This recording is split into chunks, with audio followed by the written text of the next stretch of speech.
Day 14, 27 more stair workouts.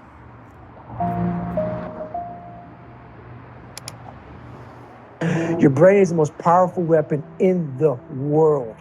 Once you put away your phones and your computers and all that we have nowadays, that's great. We're up to date, but your brain is the only thing you have when you're going through depression, when you're going through hard times, you're going through death, real life. You can't Google that, man. You're alone. You're alone. You may have a shrink you're going to, you may have a best friend you're going to, but there's 24 hours in a day where you're alone in this brain, and your brain is talking to you in all kind of ways, and it wants to control you and pull you in these different pockets. If you can't control your own brain and your brain controls you, you got to tell your brain where you want to go and how you want to go and how you want to get there. You got to control it. If not, it's over. What existed for me was, okay, man, how am I going to make this work? And all I knew back then was hard work. The only way anything gets accomplished. That's all I heard back in those days. You got to work hard. You got to work hard. I'm not getting I can't get this paragraph. I can't remember what the f*** in this paragraph to pass this test to get in the military. Read again. Still not getting it. Read again. But if you're not getting it, write it out. And that's how I started learning. Okay, well, I got to write out everything I do. And then write it out again. And write it out again. And guess what happened? I got it. I can't swim. I'm negative buoyant. Go back again. I can't swim. Go back again. Go back again. Go back again. I got it. I realized if I keep going back and going back and going back until this just becomes, your mind will say, okay, we're going to figure it out, because he is not going to stop. It's not like I'm going to try one more time. No, it's just like alarm clock goes off, boop, we're going back. I can't read right, we're going back. I gave myself no way out, and my mind realized that. They said, okay, we're going to adapt and overcome now. Like a lot of people say, trying hard. Your mind knows, man. It knows this guy's bull. Man, this guy's lying. There's no truth behind it. When I was in Navy SEAL training, people go, how were you there for 18 months? The program was only 6 months long. You were in 3 hell weeks in 1 year. No one's ever done that. How did you do that? I talk about the new norm. When I lived in a $7 a month place when I was growing up for a short period of time, I loved it. I didn't know any different. That was my norm. Once we moved out of that place, we moved to a $236 a month place. I was like, I never want to go back to that little piece of shit. But if you go back to that $7 a month place and you realize this is where I live, this is all I got, your mind says, roger that, this is home. So when I was going through Navy SEAL training for 18 months and going back through all the hard parts over and over again, I told myself after the first time, I knew it was gonna be a long journey there. My body was breaking down. It was just how it was going on. I said, you know what, this is my new norm. So my mind said, it's like going to work. Like you go to work, you put your suit and tie on, I go into suffering every day. Every day, suffering, being broken, duct taping my feet up, stress fractures, shin splits, being broken. This is my new norm. And your mind says, if we're not broken, this ain't normal. We gotta be broken. So then your mind starts to get tougher and tougher and more callous. People, how'd you run on broken feet? Broken shins. My mind knew this is how we operate. We're in Navy SEAL training. This is what we are. I became hell. And that became my new norm. I gave myself no way out. There was nothing outside these walls of hell. Nothing. I love God, but for a short period of time, I became the devil, because that was hell. I became the boss, the owner, the CEO of Navy SEAL training. That was my mindset. And that's how you get through things. You immerse yourself in wherever it is, and you become that. You become that and give yourself no way out. When I was 297 pounds and I was fat as hell trying to be a Navy SEAL, the scariest thing in the world to me, even to this day, was that that could have been the rest of my life. I thought then I was trying hard. That's the scariest thing in the world. I thought then, 297 pound, working for Ecolab, spraying for cockroaches, making $1,000 a month. I thought that was me at my 100% potential. Come to find out, a few years later, I wasn't anywhere near that. 106 pounds less, graduate Navy SEAL training, went on to do all these other things. Looking back on that, that was me trying hard. That's why people gotta understand, what is in us, we have no idea until we start trying hard. And I mean really trying hard, when you're obsessed with, hey, this is my new norm. My new norm is that, wow, this isn't always fun. It's not always meant to be fun. And that's when you know you're trying hard. People hear my story and think this guy is sadistic. I realized how the brain works. I figured out how the brain works. I'm a scared kid, and that's what gives me so much power. I had no foundation, and I built this off of just researching the mind. The feeling you get is basically invincibility. You realize that you can't do it all the time. When you need to do it, I know I can go to a place that I can live in. And when you know that you can run on broken legs and you can do certain things that a lot of people can do, but they're not willing to do, this power, this sympathetic nervous system of fight or flight, and you're fighting, it gives you this charge of energy of when you're sitting there at 3:30, 4 o'clock in the morning and you're duct taping your feet up because they're broken, and you're doing it by yourself, and you're going through arguably one of the hardest training in the world. And these guys, most of them are healthy, and you're going through it broken, and you're already at a disadvantage, but you're still there. You can feed into that and tap into that for a lot of power. But if you look at it, well, I'm broken, man. I'm not gonna make it. But if you look at it as, man, I'm broken and I'm still here. And I'm fighting. I'm gonna find a way to get through this because I have no other place to go. It gives you a lot of power. When things start to suck really, really bad, my brain and a lot of people's brain, they don't go to your dad beating you up. Your brain says, we gotta get out of here. This is miserable. So anger goes away a lot of times when you're suffering because your brain just says, we gotta run. We gotta go. So that anger is not popping up saying, oh, I wanna show them. I wanna show those people. No, there has to be a much deeper. When I say deeper, it has to be down to mineral soil. It has to be down to that nice mineral soil where nothing can burn. You can't burn dirt. So it has to be down that low, that literally is something in you that's at the core of your soul. But you don't find it unless you spend a lot of time with what you want to be in life. I can't give that to you. You can't give it to somebody. When you find your true passion in life, and my passion for me was like, oh, I want to be, I don't give a Navy SEALs, Army, I don't give a shit. I want to serve my country. I want to be someone that I'm proud of. I want to look at myself in the mirror because I was so disappointed. That accountability mirror I talk about, I was so disappointed in what I saw every day. I wanted everybody to love David Goggins. 19. And a lot of people did. I didn't love myself. But I knew a lot of us want to find peace first. So people say, man, you always talk about this suffering and pain. I'm at peace right now because I went through that. You don't find peace first. If you do, Merry Christmas. More power to you. More power to you. I found peace on the opposite end of finding myself. And no one really finds themselves without going through trials, tribulations, suffering, accountability. And accountability is suffering. Being accountable every day for doing right for yourself, for the people next to you, it's miserable.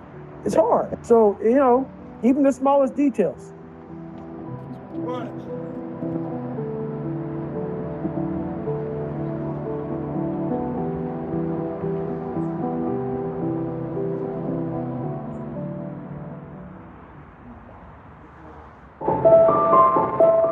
When you really sit back at your life and you are in that dark room and you're looking at where you started from and you tell yourself, God, dog, man, my mom is this way, my stepdad got murdered, my dad beat the out of me, I can't read and write to save my soul, I've lied about it to everybody, I've cheated on all these tests. My God, man. And then you put a goal in your mind.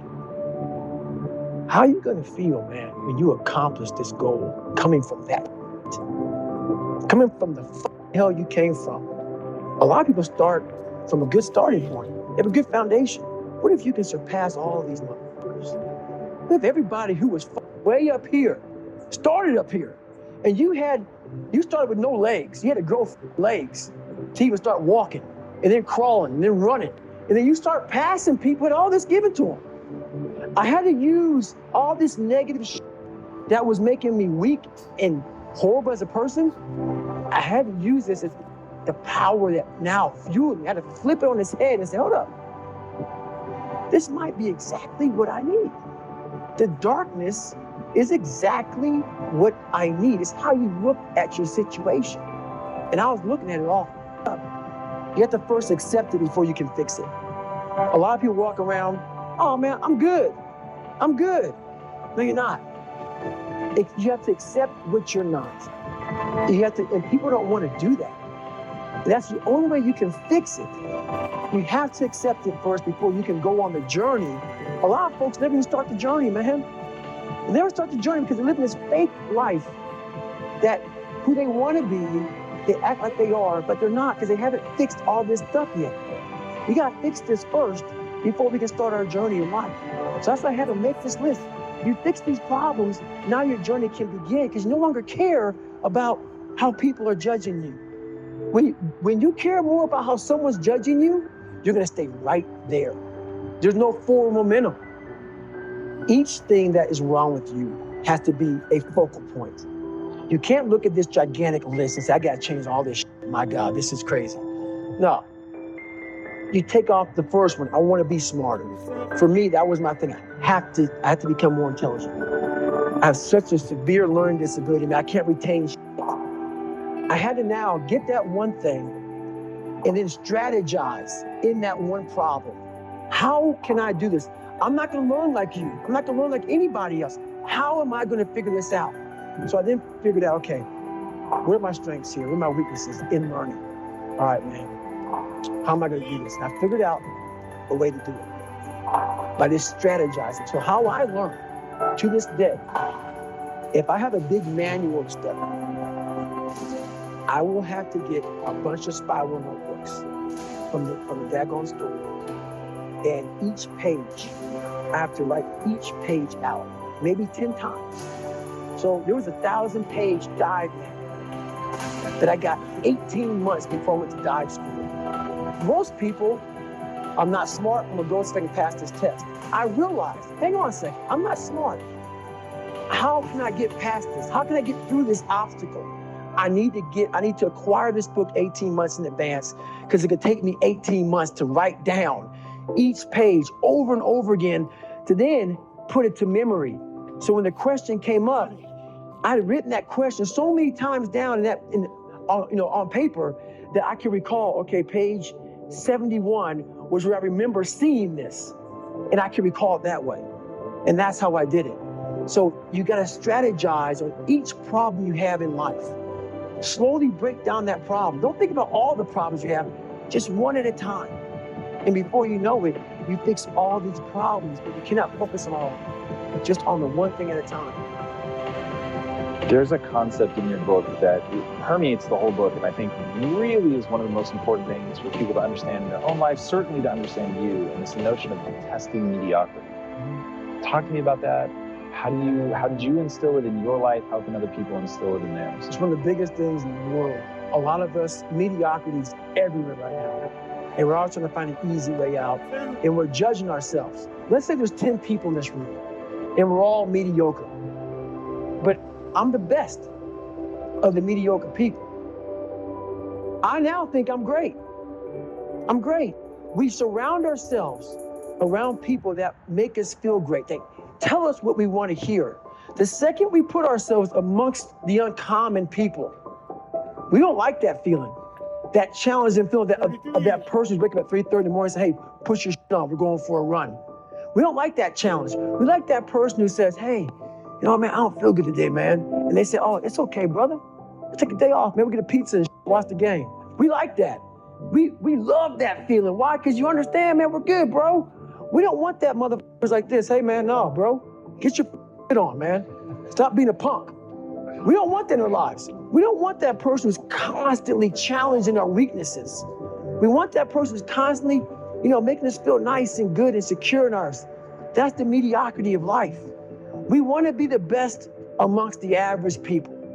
People wonder, how do you stay hungry all the time? Because after I accomplish something, I don't sit back like a lot of guys who graduate buds, graduate this, graduate that. They get comfortable. They wonder why I'm getting weak, man. I don't know, I lost my edge. What's going on? Because once you hit the top of the mountain, guess what happened? I'm good. I'm good, so you wonder why you're falling down now. Because once you reach the top of the mountain, you got to build up another one. That's mediocrity. There's a lot of people in mediocrity who have a nice resume, but they're one-timers, man. They hit a one-time deal, they busted open, got a lot of money, but they're good. You're mediocre now, man. What are you doing today, tomorrow, the next day? That's why I'm listening to theorists. I don't listen to all that bullshit. I listen to a motherfucker who's like this, man. What's wrong, man? I'm tired, dude. Why are you tired? Because tomorrow, I gotta do it again. Whatever the shit is that made me fucking nauseous and sick to my stomach, it made me hurt. There's no ending. And that's the person I listen to.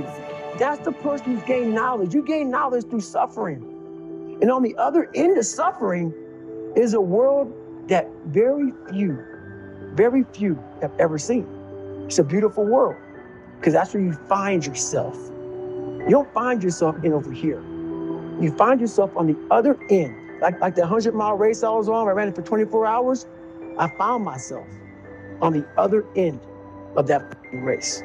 That 19 hours, I found, wow, there's a whole other world out here that I've never even saw. But the world's in your mind. And that's what all that mediocrity is about. Mediocrity is contagious. I'm a very philosophical person. And I'm gonna go there with you real quick. I believe in a higher power. Don't know the name, don't know where it's coming from, don't know anything like that. But I believe that this power, and visualizing it real quick. Let's say it's a man up there or a woman, whatever, and they have a chart. And when you're born, they say David Goggins, born February 17, 1975 at 6 a.m. They write the chart down because they can see everything. They know exactly where you're supposed to be. They know where you're supposed to be.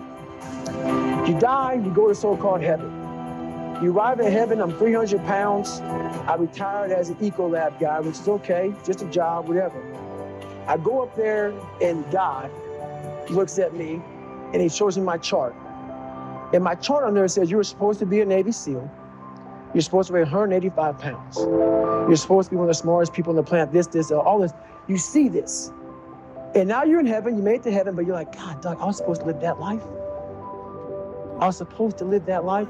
And then you find out that the reason why, because we all think that if we pray on it, if we do this, if we do that, whatever, if we don't work, we just, whatever, it's gonna magically happen for us. No, I believe that when I'm all said and done with, my whole job is to outwork the chart. Whatever the chart says about me, the all-knowing power up there, I want to get up there and say, him look at me and say, I know everything. I didn't see this. I didn't see this. I want to feel that. I want to get to the other end of this fucking world, and however I'm being judged, whoever's judging me, to look at me and say, I did not No, I had you at 185, I had you at this, but all this other shit, I was riding as you were living it. I want to find more.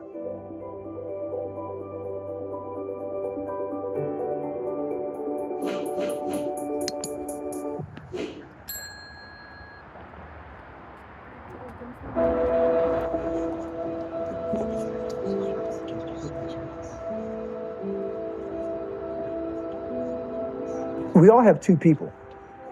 We all have two people. And I'm not saying you're crazy. We have the easy voice. That's that voice that we all love. That's that very comfortable voice that's that mommy holding you saying it's going to be okay. Doesn't care how good you are, just loves you. Just loves you no matter how messed up you are in life. So that's that one voice. This other voice that we walk very far away from is the voice saying, hey man, you ain't doing shit. So we try to get this voice out of our head completely. And we live over here in this lane. So what you have to do first is turn up this voice over here. The voice saying things to you that aren't nice. That it's in our head saying, you know what, man, dude, you're not doing shit. I'm not saying to put yourself down. I'm saying listen to the truth. And the truth isn't in the 20%. The truth is in this other part of your brain saying, look, man, you're wasting a bunch of percentage here. We have 80 more percent that we're not tapping into because in this other 80% is suffering, pain, failure, self-doubt, darkness, and then a whole bunch of light. But to get to this light, you gotta go through all of this. So a lot of us know that. I can get over here, but over here, man, this is much better because I gotta go through this journey that is not fun.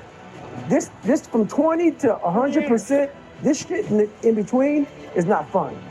So we decide to live over here. So everybody goes, how do we do that? You know exactly how to do that. You know exactly, it's not a magic trick. There's nothing I talk about that's a magic trick. It's all back down to a very primitive mindset of we just have to do. It's like breathing. Breathing becomes normal. Like we don't know that we're doing. That's how you have to live your life. Day 14. American Lung Association Fight for Crime. When that alarm 26 clock days goes ago. off at 4 or 5 in the morning,